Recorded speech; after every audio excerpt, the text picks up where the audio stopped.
This next topic. So you may or may not have seen a Cybertruck that was beat up on by WhistlinDiesel, and there's a little bit of drama that's happening right now because WhistlinDiesel snapped off and broke apart the rear of the Cybertruck. He said that it was because they were towing an F-150, and there's a little bit of drama with this. There's a couple different camps out there, and so I'm going to just show you exactly what's going on, explain a little bit what has been going on from both sides so that you can make your accurate assessment. Let's take a look at it. But if you're just joining in, my name is Des. I love talking about Tesla deal hacking, so definitely hit that subscribe if you're interested. So here it is. WhistlinDiesel got access to a Cybertruck and basically put it through a massive durability test. If you haven't seen the video, it's definitely very durable. I think what's funniest that I was able to pull from this, because he compared it to an F-150 through all the different durable tests, and he literally strapped a C4 bomb to the outside of the Cybertruck and also to the outside of a Ford F-150,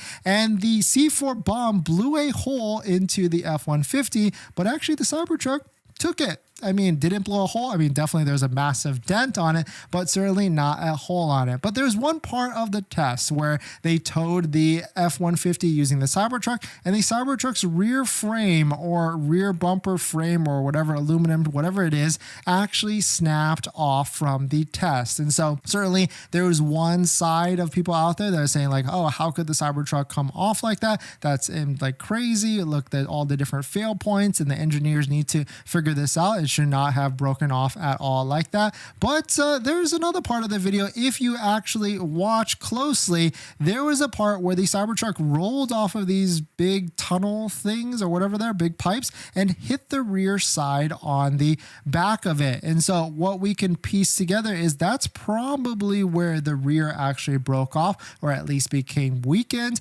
And then when they actually did the towing after that, that's when it ripped it off completely to shreds from the F-150 and the Cybertruck. But certainly, even if that did happen, it is still kind of scary to think that the bumper ripped off because it hit some concrete. And so that's why Jerry Rig is definitely posting some of these posts out there saying like, how could a $7,000 or 7,000 pound Cybertruck hit some concrete and the living casting snapped in half if you're supposed to be towing up to 11,000 pounds, and there's type of force from that anyway. So certainly definitely some pretty interesting stuff. And now the internet is going back and forth between the bolts and all the different things on the rear of it, and most likely Tesla has seen this by now and are trying to figure out what if there's a fix of this, or if this is just misuse by the Cybertruck being driven by WhistlinDiesel and all the other things. But let us know, what do you think about what happened, and or do you think that Cybertruck actually had a fail point and it broke off like that?